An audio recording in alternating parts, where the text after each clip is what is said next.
दोस्तों, रामायण में रावण की पत्नी मंदोदरी को तो आप सभी जानते ही होंगे। वही मंदोदरी जिसने अपने पति रावण को कई बार अनैतिक कार्यों को करने से रोका था। कहा जाता है कि रावण की पत्नी मंदोदरी एक ज्ञानी स्त्री थी। वह इस युद्ध का परिणाम जानती थी, इसलिए वह हमेशा से ही इस युद्ध के खिलाफ थी। जब रावण द्वारा माता सीता के हरण की बात मंदोदरी को पता चली, तो वह उस समय भी रावण को माता सीता को सम्मानपूर्वक भगवान श्री राम को लौटाने की सलाह दे रही थी। लेकिन हठी रावण ने मंदोदरी की बात नहीं सुनी और लंका का विनाश हो गया। राम रावण का युद्ध हुआ, जिसमें रावण मारा गया और मंदोदरी चाहकर भी उसे बचा नहीं पाई। लेकिन क्या आप यह जानते हैं कि रावण के मरने के बाद मंदोदरी का क्या हुआ? आखिर कौन थी मंदोदरी? क्या सच में रावण के मरने के बाद मंदोदरी ने विभीषण से शादी कर ली थी? इन सभी सवालों का जवाब चलिए साथ मिलकर जानते हैं। तो दोस्तों, वीडियो के अंत तक हमारे साथ बने रहिए। सबसे पहले जानते हैं कौन थी मंदोदरी। दोस्तों, हिंदू पुराणों में उल्लेखित एक कथा के अनुसार मधुरा नाम की एक अप्सरा हुआ करती थी, जो भगवान शिव से काफी ज्यादा प्रभावित थी। इसलिए एक बार वह उनसे मिलने कैलाश पर्वत पर पहुंच गई। उस वक्त कैलाश पर्वत पर भगवान शिव अकेले थे। माता पार्वती कहीं गई हुई थी। कथा के अनुसार भगवान शिव को कैलाश पर्वत पर अकेला पाकर अप्सरा मधुरा उन्हें लुभाने की कोशिश करने लगी। कुछ देर बाद जब देवी पार्वती कैलाश पर्वत पर आई, तो उन्होंने मधुरा के शरीर पर भगवान शिव का भस्म लगा हुआ पाया, जिसे देखकर माता पार्वती क्रोधित हो गई और क्रोध में आकर उन्होंने मधुरा को श्राप दे दिया कि तुम अगले 12 वर्ष तक मेंढकी के रूप में जीवन व्यतीत करोगी। माता पार्वती का श्राप और क्रोध देखकर मधुरा डर गई और हाथ जोड़कर उनसे माफी मांगने लगी। जिसके बाद माता पार्वती ने उसे कहा कि सही समय आने पर तुम श्राप मुक्त हो जाओगी। और जैसा कि माता पार्वती ने श्राप दिया था, अप्सरा मधुरा तुरंत ही मेंढकी बन गई। जिसके बाद वह धरती लोक पर विचरण करने लगी। मेढक रूपी मधुरा पृथ्वी लोक पर किसी तरह अपने दिन गुजार रही थी। लेकिन तभी एक दिन अचानक एक भयंकर सांप मेढकी मधुरा को खाने के लिए उसके पीछे भागा। मेढकी मधुरा अपनी जान बचाने के लिए भागने लगी और भागते भागते वह सप्तर्षियों के आश्रम में पहुंच गई, जहां उन्होंने खीर बनाने के लिए खीर का बहुत बड़ा बर्तन लकड़ी के चूल्हे पर चढ़ाया हुआ था। जब सांप ने मेढकी मधुरा को दौड़ाया, तो वह उछलकर उसी खीर के बर्तन पर बैठ गई। जब सांप उसके पीछे आया, तो वह उससे बचने के लिए बर्तन के एक छोर से दूसरे छोर पर उछल गई। सांप भी उसके पीछे मेंढकी को पकड़ने के लिए उस बर्तन पर चढ़ गया और दूसरे छोर पर जाने की कोशिश करने लगा। लेकिन दुर्भाग्य से वह फिसलकर खीर के बर्तन में गिर गया और खीर गर्म होने के कारण गिरते ही वह मर गया। किंतु मेढकी बनी उस मधुरा को यह चिंता सताने लगी कि जब आर्षिगण यहां आएंगे और वे यह खीर खाएंगे, तो जहरीले सांप की वजह से उनकी मृत्यु हो जाएगी। और मधुरा यह हरगिज नहीं चाहती थी कि उसकी वजह से सप्त आरक्षियों की जान जाए। इसलिए वह वहीं बैठकर ऋषियों का इंतजार करने लगी। जैसे ही आर्षिगण वहां आए, वह उनके सामने ही तुरंत खीर के बर्तन में कूद गई। आर्षियों ने मेढकी को बर्तन में कूदते हुए देख लिया, इसीलिए उन्होंने सोचा कि अब तो यह खीर खाने योग्य नहीं है और उन्होंने खीर को वहीं फैला दिया। खीर फैलाने पर उन्होंने देखा कि उस बर्तन में मेढकी के अलावा एक सांप भी मरा हुआ है।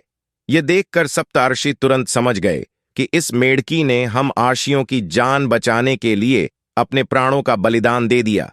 मेढकी की इस नेकदिली को देखकर सभी आर्षियों ने अपनी शक्ति से उस मेढकी को जीवित कर दिया और उसे कन्या का स्वरूप दे दिया, जिससे अब मधुरा मेढकी से एक सुंदर कन्या बन गई। किंतु लोक समाज के डर से आर्षियों ने इस कन्या को अपने साथ नहीं रखा। उन्होंने महर्षि कश्यप के पुत्र मायासुर को बुलाकर उस कन्या को उन्हें सौंप दिया। मायासुर और उसकी पत्नी हेमा ने उस कन्या को पुत्री के रूप में गोद ले लिया। उन्होंने ही मधुरा का नाम बदलकर मंदोदरी रख दिया। अगर हम बात मंदोदरी के पिता मायासुर की करें, तो उसे राक्षसों का विश्वकर्मा कहा जाता था। उसे ब्रह्मा जी से विशेष वरदान प्राप्त था, जिसके अनुसार वह कहीं भी सुंदर भवन व नगर का निर्माण कर सकता था। मायासुर ने ब्रह्मा से प्राप्त वरदान के प्रभाव से ही अपनी पत्नी हेमा के लिए मंडोर जैसे खूबसूरत नगर का निर्माण किया था, जो कि वर्तमान में जोधपुर का मंडोर है। मंदोदरी और रावण का विवाह कैसे हुआ, कथा के अनुसार एक बार रावण मायासुर से मिलने के लिए मंडोर पहुंचा। उसी समय उसकी नजर मंदोदरी पर पड़ी।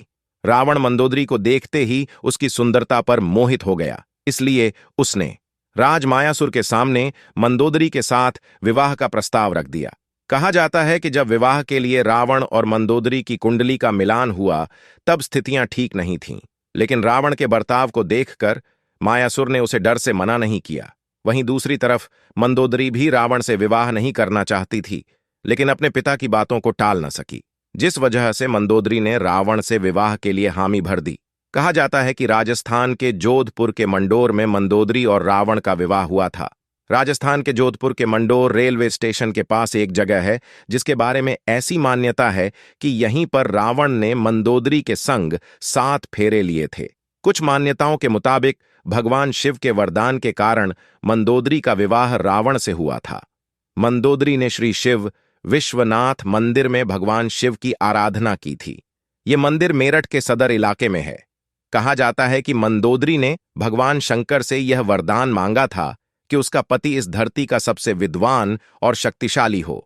उस समय रावण ही एकमात्र ऐसा पुरुष था जो धरती का सबसे विद्वान और शक्तिशाली था। कहते हैं रावण मंदोदरी की सुंदरता पर इस कदर मोहित हुआ कि उसकी कई रानियां होते हुए भी उसने मंदोदरी को यह वचन दिया कि केवल मंदोदरी ही उनकी प्रमुख रानी और लंका की महारानी होगी। कथाओं में मंदोदरी को एक पतिव्रता नारी के रूप में वर्णित किया गया है। वह मंदोदरी ही थी जिसने अपने पति रावण के मनोरंजन के लिए शतरंज के खेल का प्रारंभ किया था। रावण से विवाह के बाद मंदोदरी को रावण से मेघनाद और अक्षय कुमार नामक 2 पुत्र भी हुए थे। लोक कथाओं के मुताबिक श्री राम द्वारा रावण के वध के पीछे मंदोदरी का भी हाथ बताया जाता है। कहा जाता है कि रावण की मृत्यु एक दिव्य बाण से हो सकती थी और उस दिव्य बाण के बारे में रावण ने सिर्फ मंदोदरी को ही बताया था, लेकिन हनुमान जी ने बहुत ही चालाकी से अपनी बातों में फंसाकर मंदोदरी से इस बाण के बारे में जानकारी हासिल करके उसे चुरा लिया और इस बाण की मदद से प्रभु श्री राम ने रावण का वध कर दिया था। कहते हैं कि मंदोदरी अपने पति द्वारा किए गए बुरे कार्यों से अच्छी तरह परिचित थी। वह हमेशा रावण को यही सलाह देती थी कि बुराई के मार्ग को त्याग कर सत्य की शरण में आ जाए, लेकिन अपनी ताकत पर घमंड करने वाले रावण ने कभी मंदोदरी की बात को गंभीरता से नहीं लिया और उसका परिणाम तो आप सभी जानते ही हैं। क्यों किया मंदोदरी ने विभीषण से विवाह? जब रावण ने सीता का हरण किया था उस वक्त मंदोदरी ने इसका विरोध किया था। उसने रावण से मां सीता को पुनः राम को सौंपने को कहा था, लेकिन रावण ने मंदोदरी की बात को अनसुना कर दिया। प्रचलित कथाओं के मुताबिक राम रावण के युद्ध में विभीषण और मंदोदरी सहित कुछ गिने चुने लोगों को छोड़कर रावण के पूरे कुल का नाश हो गया था। रावण की मृत्यु की खबर जब मंदोदरी को मिली तो वह विलाप करते हुए युद्ध भूमि में पहुंच गई और रावण के शव को देखकर वह तेज आवाजें निकालकर रोने लगी। कहते हैं वहां युद्ध भूमि में मंदोदरी की नजर प्रभु श्रीराम से भी टकराई। मंदोदरी को इस तरह से विलाप करता देख प्रभु श्रीराम को भी अति दुख हुआ था। लंका के सुखद भविष्य के लिए श्रीराम ने विभीषण को लंका का राजपाट सौंप दिया था और उन्होंने मंदोदरी के सामने विभीषण से विवाह करने का प्रस्ताव रखा था, लेकिन उस समय मंदोदरी ने इसका कोई उत्तर नहीं दिया। इसके बाद प्रभु श्रीराम अपनी पत्नी सीता और भाई लक्ष्मण के साथ वापस अयोध्या लौट गए।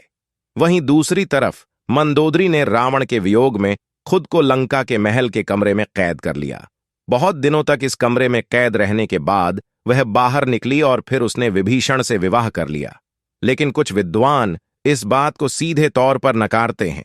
उनका मानना है कि यह सिर्फ अफवाह है, इसका सच्चाई से कोई भी लेना देना नहीं है। दरअसल इन विद्वानों के मुताबिक मंदोदरी एक पतिव्रता नारी थी। वह अपने पति के प्रति पूरी तरह से समर्पित थी। इतनी महान ज्ञानी और पतिव्रता नारी ऐसा निर्णय नहीं ले सकती। ऐसे में रावण की मृत्यु के बाद मंदोदरी का विभीषण से विवाह करना एक लोक कथा के अलावा और कुछ नहीं है। वैसे दोस्तों, आपको क्या लगता है कि क्या मंदोदरी ने विभीषण से दूसरा विवाह किया होगा? कमेंट बॉक्स में अपनी राय लिखकर जरूर बताएं।